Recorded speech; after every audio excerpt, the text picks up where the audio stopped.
Mengawali sesi sharing tentang homeschooling kali ini, saya akan membuka dengan berbagi pengetahuan tentang dunia seputar homeschooling. Entah itu tentang pengertiannya, tentang kurikulum ya yang biasanya ditanyakan tuh kalau homeschooling gimana kurikulumnya, atau tentang legalitas.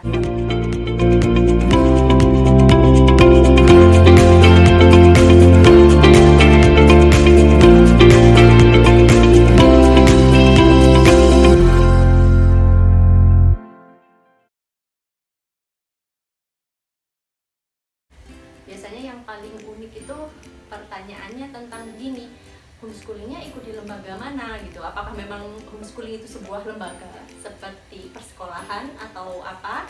Nah, di sini saya akan sedikit berbagi karena sebelum kami menjadi praktisi tentunya kami harus punya bekal pengetahuan dan ilmu tentang ini dulu kan, biar tidak buta arah gitu, biar tahu arahnya kemana. Jadi sedikit saya bercerita, sebelum kami benar-benar memutuskan, tentunya kami juga mengalami fase dimana kata-kata homeschooling itu adalah sesuatu yang makanan apa sih ini gitu kan, seperti apa sih, kayaknya kok nggak sampai banget gitu loh, nanti pelaksanaannya seperti apa, terus legalitasnya bagaimana, itu sangat buram sekali dulu. Makanya kami mencari agar ketika memang benar-benar memutuskan, kami tahu jalan yang kami tempuh itu apa dan bagaimana.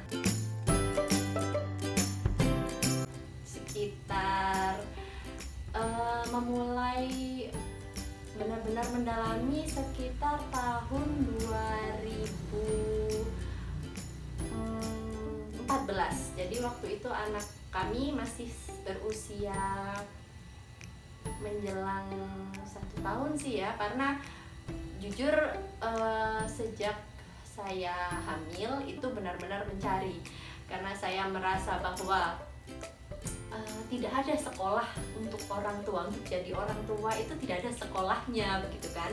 Nah, saat itu mulailah mencari informasi, belajar tentang parenting, lalu sampailah di tahun 2014 itu tertarik dengan apa yang namanya homeschooling dan ingin benar-benar memahami seperti apa mekanismenya.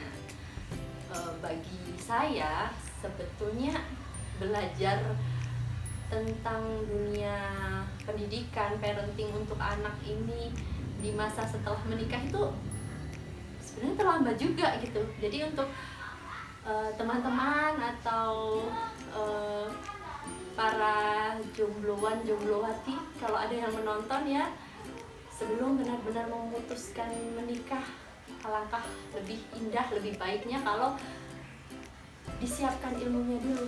Jadi tidak sampai kita nanti waktu terjun baru bingung, baru kelabakan. Apa arti homeschooling itu sendiri?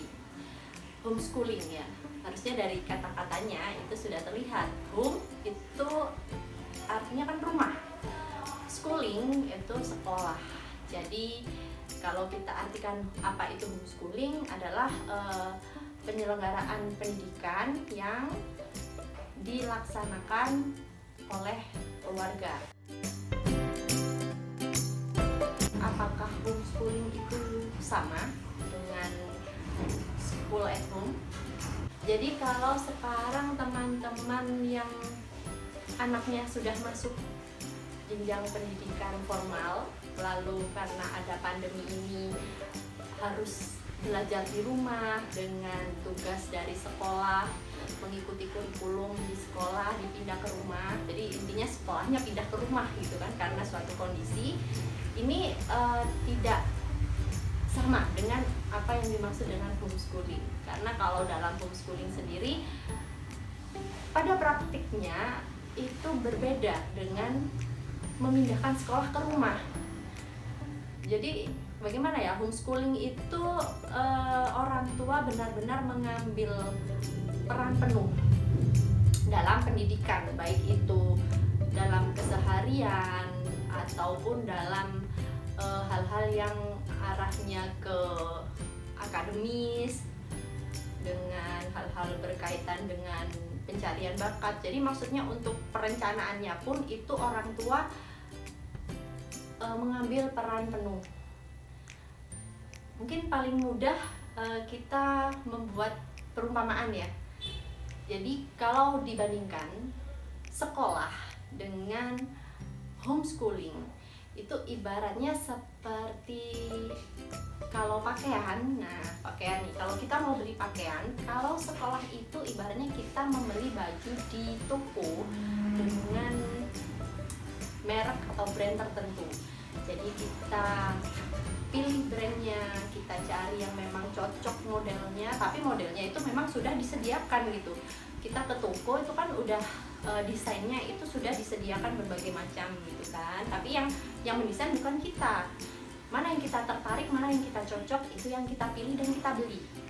Dan ukurannya pun kan tergantung dengan ketersediaan atau yang memang diproduksi. Ada yang mungkin hanya S, M, L atau all size gitu kan, atau ada XS, ada XL, double XL. Nah, itu tergantung oleh si produsennya.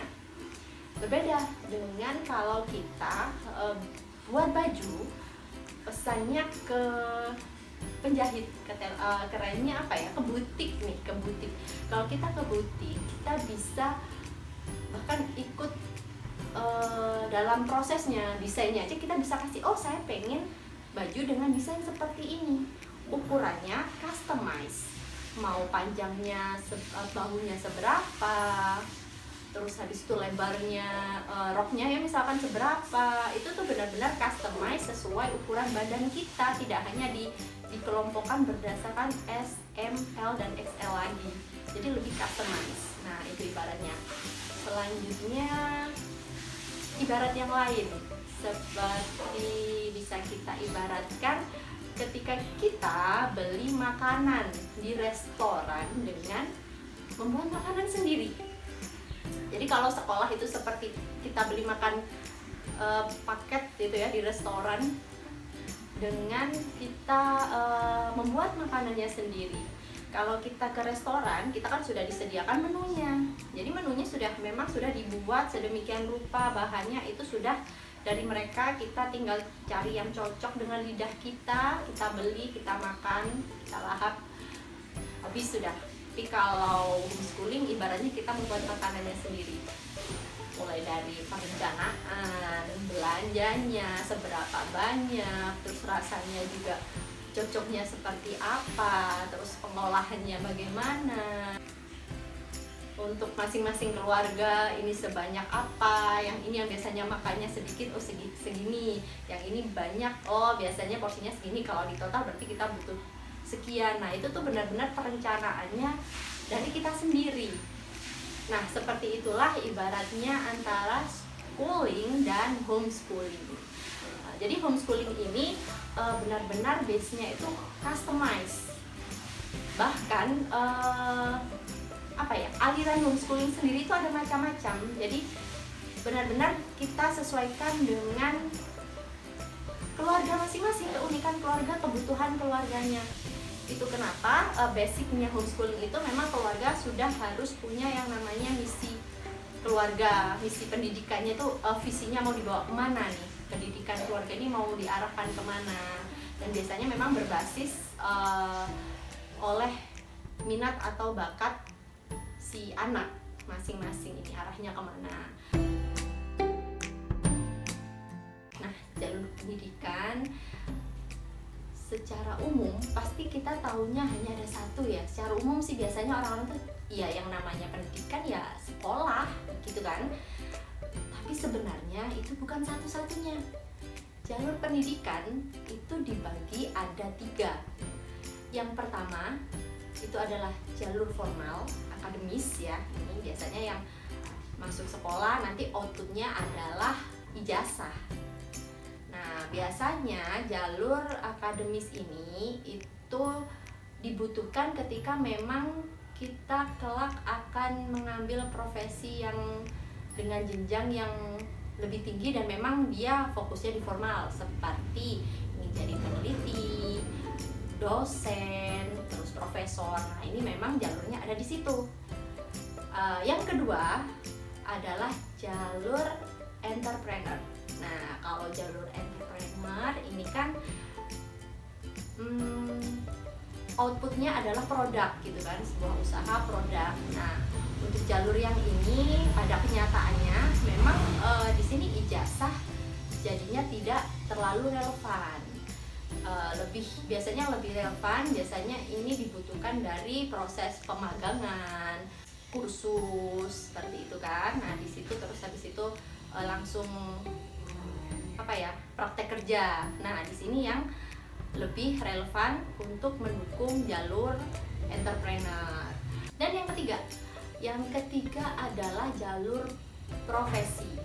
Nah, jalur profesi ini biasanya dibutuhkan untuk mendukungnya itu seperti sertifikat atau sertifikasi non akademis, lalu berbasis potensi, bakat, itu yang akan dilihat. Seperti contohnya fotografer, programmer. Nah, itu contohnya. Seperti yang sudah ayah bunda mungkin juga sudah tahu ya, seperti perusahaan besar Google, terus Facebook itu mereka sudah mendeklarasikan bahwa mereka tidak membutuhkan ijazah untuk merekrut karyawan. Yang mereka butuhkan justru adalah portofolio pengalamannya dia, skill kemampuannya dia bagaimana, apakah memang sesuai dengan kebutuhan perusahaan. Kalau memang memenuhi, ya ayo, tanpa ijazah pun bisa menjadi karyawan di perusahaan-perusahaan besar dunia itu tadi. Jadi terbuka kan ya sekarang ternyata dunia pendidikan, terutama untuk yang khususnya profesi masa depan gitu, itu ternyata tidak hanya bisa ditempuh melalui jalur formal akademi saja. Ada banyak jalur yang bisa kita pilih dan yang paling sesuai memang. Bagaimana kurikulum homeschooling itu sendiri? Nah, ini yang paling banyak ditanyakan biasanya. Kalau homeschooling kurikulumnya bagaimana? Seperti apa itu kan? Homeschooling kurikulumnya itu sangat fleksibel. Jadi itu tadi, kembali lagi sesuai dengan kebutuhan. Bahkan kalau dari homeschooling sendiri itu kan alirannya tadi beragam. Bagaimana metodenya, terus nilai-nilai yang ingin diusung atau dijadikan pegangan, sampai kurikulum ini tuh sangat beragam. Jadi tidak bisa disamaratakan gitu. Misal untuk keluarga homeschooling yang memang ingin mengambil jalur ijazah, nah berarti keluarga ini harus mengikuti kurikulum. Kalau di Indonesia berarti keluarga ini masih harus mengikuti kurikulum nasional. Nah, biasanya untuk menempuh jalur ini, keluarga homeschooling ini harus bergabung dengan yang namanya PKBM, Pusat Kegiatan Belajar Masyarakat. Nah, kalau ayah bunda mungkin sudah pernah dengar, biasanya kan PKBM ini untuk anak-anak yang berkebutuhan khusus gitu ya, atau yang tidak lulus di jalur formal ujian nasional, akhirnya bergabung di sini untuk mengikuti kejar paket A untuk yang level SD, kejar paket B, kejar paket C. Nah, sebenarnya PKBM ini juga mewadahi untuk anak-anak yang memang ingin mengambil jalur formal untuk mendapatkan ijazah, tetapi sekolahnya melalui homeschooling. Nah, jadi anak homeschooling juga bergabung di sini. sehingga nanti ketika ada ujian kesetaraan mereka bisa ikut lalu mendapatkan ijazah yang diakui oleh negara dan bisa digunakan untuk melanjutkan ke jenjang berikutnya, misalkan dari SD lalu waktu SD-nya itu kan ambil homeschooling lalu kejar paket A lulus, bisa ini nanti ijazahnya digunakan untuk mendaftar ke SMP formal kalau memang ingin pindah jalur, atau jika tidak ya tetap homeschooling tapi dia berarti sudah dapat ijazah kesetaraan tadi bahkan sampai kejar paket C. Nah, ijazahnya ini nanti juga bisa digunakan untuk mendaftar ke perguruan tinggi yang diinginkan. Beda lagi kalau keluarganya ingin homeschooling yang jalurnya memang tidak butuh ijazah, it's okay, berarti tidak perlu mengikuti kurikulum nasional. Ada juga nih kalau kurikulum yang formal ya, ada juga nggak hanya kurikulum nasional, ada yang ikut kurikulumnya Cambridge. Ini biasanya untuk keluarga homeschooling yang ingin melanjutkan kuliahnya di luar negeri. Nah, ini ijazah ini diakui, nggak hanya Cambridge, ada banyak, ada IB kurikulum, misalkan dicari sendiri ya, karena kita tidak akan membahas detail tentang masing-masing kurikulum. Tapi kalau memang penasaran ingin tahu, banyak literaturnya, mudah dicari.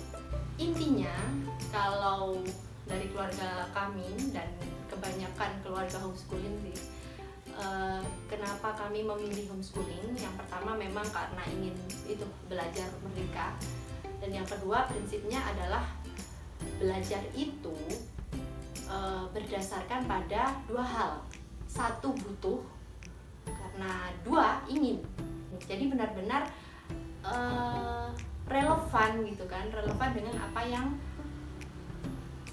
kita butuhkan, yang memang kita sedang ingin mempelajarinya, karena ada tujuannya. Kalau di sekolah, jujur saja kalau dulu saya merasanya kan apapun semua dikasih gitu ya, butuh nggak butuh, ingin nggak ingin gitu kan, ya udah dikasih semua, udah semuanya masukin, entah nanti butuhnya kapan, yang penting kasih aja, karena memang sudah ada aturannya seperti itu. Nah, sedangkan di homeschooling kami merasanya ya justru lebih santai dan lebih dapat maknanya, substansinya tuh lebih dapat, karena itu tadi basicnya belajar ada dua, karena butuh dan karena ingin. Oke, kalau tadi saya membahas secara global tentang apa itu homeschooling, sekarang saya ingin mengerucut lagi nih, karena ini yang memang sedang kami lakukan, yaitu bagaimana dengan homeschooling usia dini. Nah, di awal video tentang curhatan ya tadi ya. Kalau ini kan sudah sepertinya udah berkaitan dengan hukum, teknisnya seperti itu. Kalau tadi kan ada curhatan. Nah, pernah saya cerita tentang keresahan yang awal terjadi dan gerakan si Bapak Dr. Raymond Moore dan istrinya ini. Nah, itu tadi. Dari situ saja bisa kita simpulkan bahwa sebenarnya homeschooling usia dini ini tentu jelas berbeda dengan homeschooling pada usia sekolah. Jadi kalau homeschooling usia dini itu adalah kegiatan homeschooling yang dilaksanakan pada anak yang berusia prasekolah, yaitu antara usia 0 sampai 6 tahun. Fokusnya jelas berbeda, karena yang kita fokuskan pada anak usia dini itu bukanlah hal-hal yang berkaitan dengan akademis, pengasahan otak kiri, bukan, tapi bagaimana kita itu menyiapkan anak sehingga nanti siap ke jenjang luar lingkar selanjutnya setelah keluarga. Jadi di sini adalah bagaimana kita memasang fondasi si anak di dalam rumah. tentang kesiapan emosionalnya, kesiapan mentalnya, terpenuhinya setiap kebutuhan tumbuh kembangnya sesuai usianya di situ. Jadi di sini kita bicaranya benar-benar how to be a good parents ya. Jadi good parentingnya di sini. Jadi ketika kita berbicara tentang pendidikan anak usia dini, maka di sini kita tidak akan berbicara tentang hal-hal yang rigid, penugasan yang terstruktur, terus pembelajaran akademis yang berat gitu ya. Tidak seperti itu. Kita fokus kepada bagaimana kita menyiapkan si anak ini terpenuhi segala kebutuhannya sesuai dengan tahap-tahap tumbuh kembang si anak. Sehingga di sini kita banyak berbicara tentang konsep diri tadi. Konsep dirinya kuat, emosionalnya bagaimana, perasaannya seperti apa. Jadi jangan sampai buru-buru ngajarin kurikulum, bicara kurikulum, terus bagaimana biar cepat baca. Tidak seperti itu justru hanya kalaupun ada ya jujur saja, pasti kalau saya sendiri ada lah ya pengenalan yang lesson plan untuk mengajarkan hal seperti itu, tapi itu justru cemilan.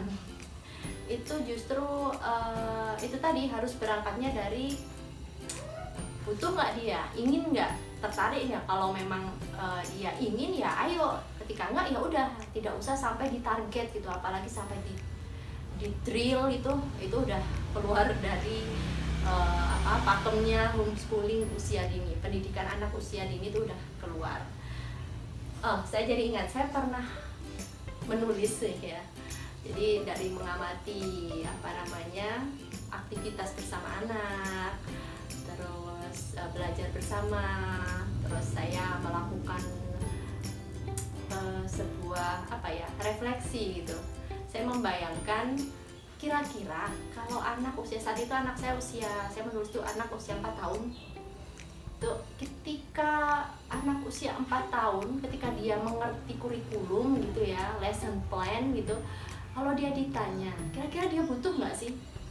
Itu saya membayangkan pasti si anak tuh, aku nggak butuh kurikulum terstruktur seperti ini, aku nggak butuh target, aku nggak butuh lesson plan. Yang aku butuhkan tuh aku cuma pengen main, aku ingin menikmati hari, aku bisa bebas tertawa, bebas berlari, melakukan hal-hal yang messy, role play pun dengan bahagia gitu ya, melaksanakan semuanya dengan suka-suka.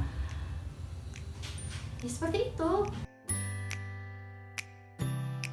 Apa bekal atau persiapan ketika kita ingin menjalankan homeschooling atau homeschooling usia dini juga ya. Yang pertama adalah tahu alasan yang kuat. Tahu alasan kuat kenapa kita memilih jalur ini. Ini adalah berkaitan dengan kebutuhan masing-masing keluarga. Kalau sudah tahu alasannya, misi pendidikan yang mau dibawa kemana, anaknya seperti apa, ya itu tadi yang akan menguatkan kita gitu di perjalanan. Karena bekal niat ini dan tahu alasan inilah nanti yang akan tetap membuat kita tegar walaupun ada badai yang menerjang selama kita menjalaninya. Itu yang pertama. Yang kedua itu tentang persiapan tentunya. Kalau sudah tahu alasan, sebenarnya ini jadi saling ini sih, jalannya hampir bersamaan. Tahu alasan ini di dalamnya tentu juga kita akan mencari sumber atau referensi yang berkaitan dengan homeschooling tadi. Ketika kita tahu ilmunya, terus kita tahu jalurnya kemana, arahnya kemana, kalau memang mau pindah haluan atau putar balik seperti apa. Nah ini ada di dalam paket tahu alasan dan siap ini tadi ya. Jadi bekal ilmunya juga harus siap.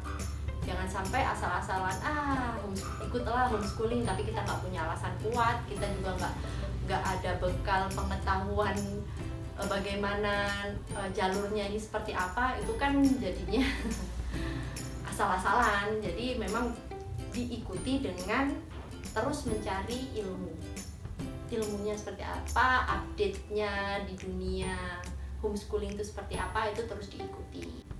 Homeschooling itu bekalnya apa? Cerdas manajemen waktu. Ini penting sekali karena apa ya, biasanya kan kalau homeschooling ini pelaksana adalah banyak kan pasti di antara dua pasangan suami istri, salah satu kerjanya di rumah karena memang untuk mendampingi si anak. Nah, ketika semua kegiatan pembelajaran itu berada di rumah, sedangkan di rumah itu pekerjaannya kan juga ada domestik yang misalkan masak, terus nyuci. Nah, hal-hal seperti pekerjaan rumah tangga itu kan sifatnya apa ya, bahasa Jawanya nyumber gitu, terus menerus ada aja. Kalau kita terusin pasti ada aja, nanti habis waktunya di situ, terus kita lupa anaknya diapain, dianggurin, enggak kan? Nah, di sini penting sekali untuk belajar manajemen waktu. Kalau di keluarga kami yang namanya pembelajaran itu kami blend, jadi ya menyatu saja dengan keseharian, cuma ada waktu-waktu tertentu yang khusus untuk kita fokus gitu. Kami fokus dengan kegiatan yang serius untuk homeschooling, terus untuk kegiatan kesehariannya gitu. Tapi pada umumnya memang kami menikmati semuanya itu blend. Jadi belajarnya kalau homeschooling bener 24 jam sehari itu adalah waktu belajar kami. Kami bisa belajar di dapur, bisa belajar di kamar mandi, bisa belajar di lingkungan sekitar, waktu belanja pasar misalkan, waktu jalan-jalan. Nah, itu tuh yang blend. Cuman memang ada waktu-waktu dimana waktu itu khusus homeschooling time gitu ya, me time-nya untuk fokus pada satu hal yang ingin dipelajari. Ada waktu yang fleksibel gitu. Fleksibel tuh ya udah blend aja dengan tugas-tugas kerumah tanggaan. Tapi pada dasarnya memang bagaimana kuncinya manajemen waktu homeschooling ini adalah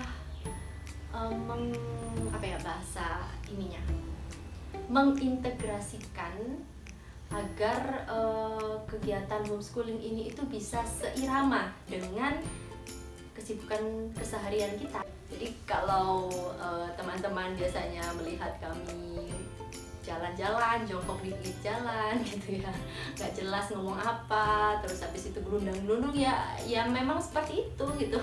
Homeschoolingnya ya santai, jadi kebanyakan orang ini kapan belajarnya, kok jalan-jalan terus, atau enggak di rumah ya kayaknya santai-santai saja gitu, nggak ada yang namanya duduk, oh ini di papan ditulis ya, terus ini tugasnya, tidak sekaku itu, benar-benar blend dengan kehidupan belajarnya.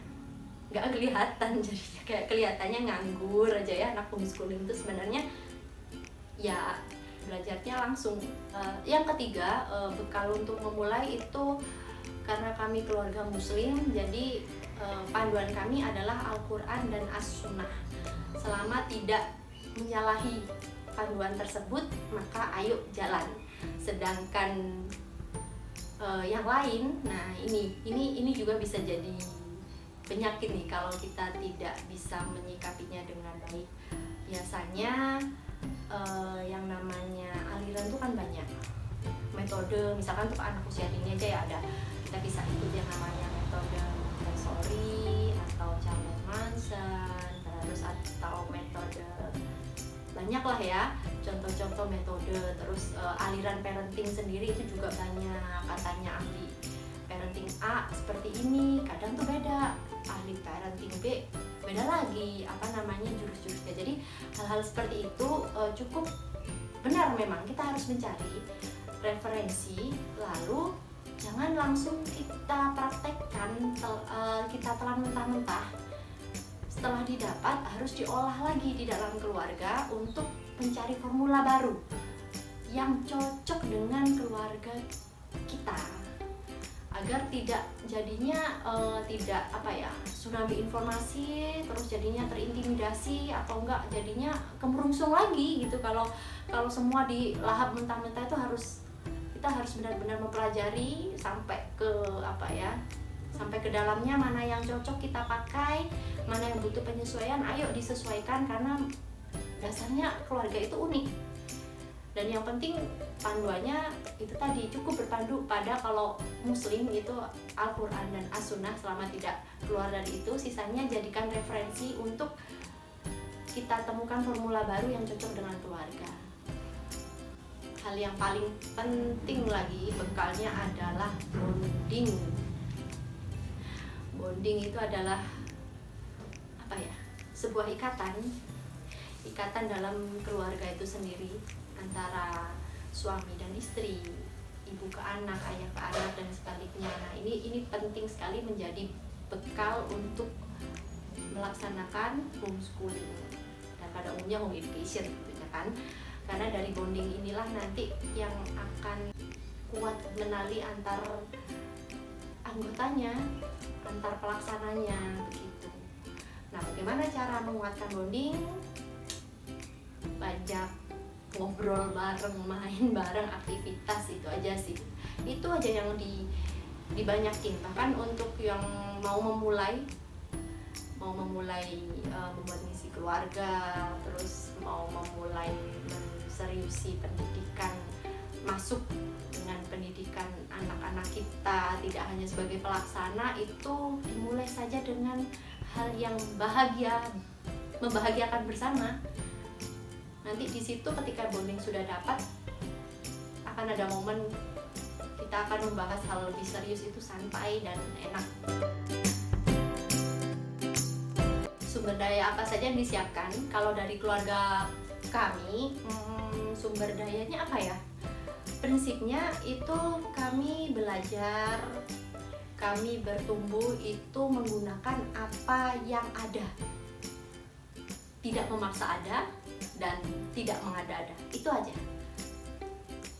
Tapi kalau secara kalau ingin disebutkan gitu, biasanya sih kalau untuk homeschooling ini yang pasti buku referensi, entah itu kamus, ensiklopedi, itu kami jadikan benar-benar ada jatah tersendiri untuk ini, wajib, karena memang kan homeschooling butuh sumber referensi yang banyak. Jadi di rumah harus ada perpustakaan buku-buku yang mendukung, terus koneksi internet, upgrade skill,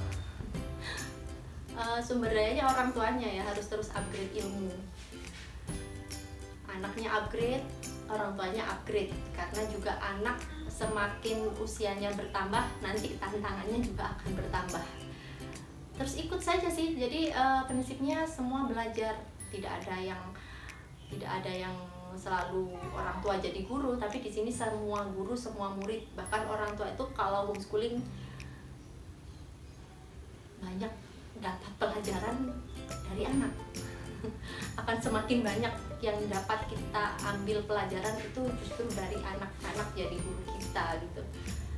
Ya semua belajar, tidak ada yang merasa lebih pintar, tidak ada yang merasa yang unggul, tapi saling melengkapi, saling mengingatkan. Itu sih kerennya. Iya, legalitasnya lupa, legalitas homeschooling.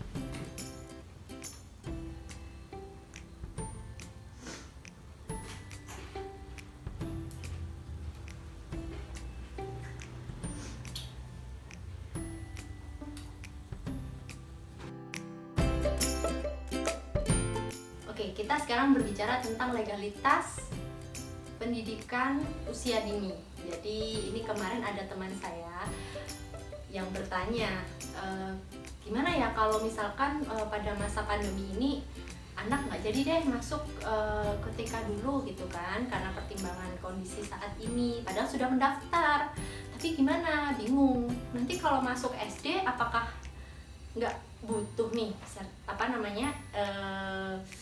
ijazahnya TK.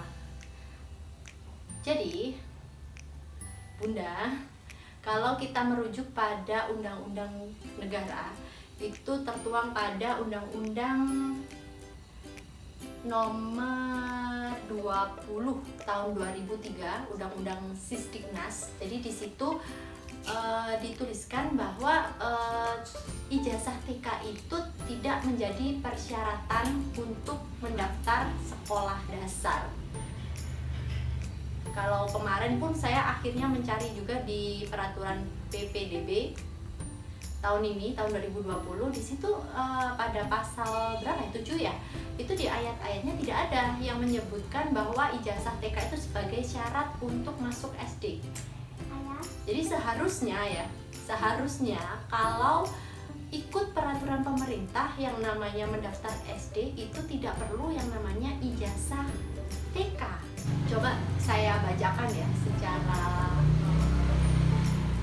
tertulis, isinya Undang-Undang Sisdiknas nomor 20 tahun 2003, bagian 7 pasal 28.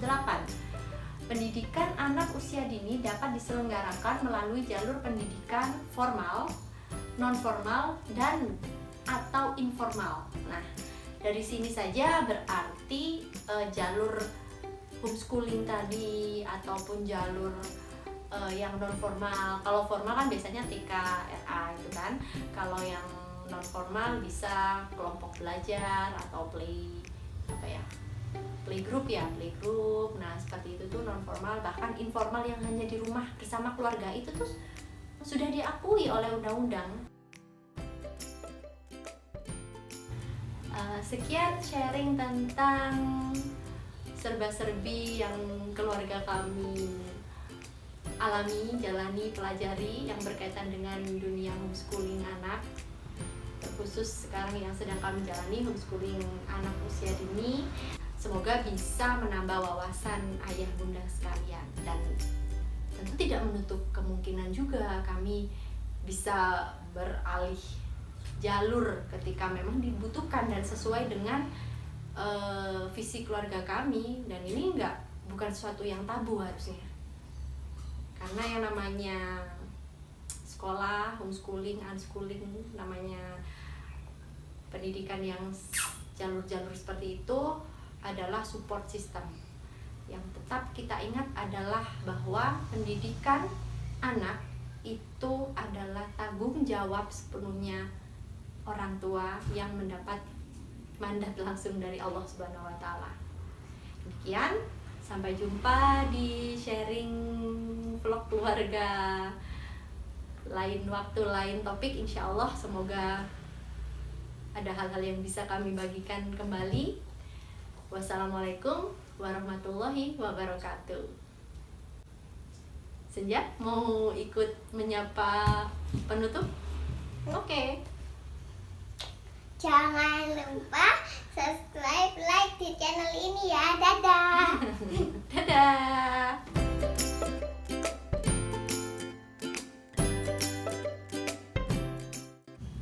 Sekian sharing tentang serba-serbi homeschooling dan homeschooling usia dini. Motor. Sekian, semoga bisa menambah wawasan, menambah pengalaman.